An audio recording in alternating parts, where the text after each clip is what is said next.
The Milwaukee Fire Department went door to door near 8th and Hayes today, just days after a house fire killed a woman and seriously injured a firefighter. Our Abril Preciado was out there and tells us more about the effort to provide free smoke detectors. Firefighters are going door to door in this South Side neighborhood in Milwaukee.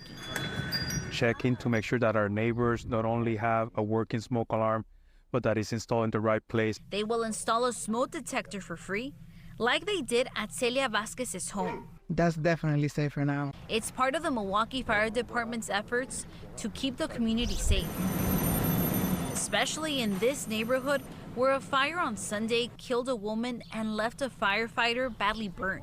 We have less than 3 minutes before a house can become unstable. So it's very important that we have smoke alarms in our homes. There's another barrier in Southside neighborhoods like this, a language barrier.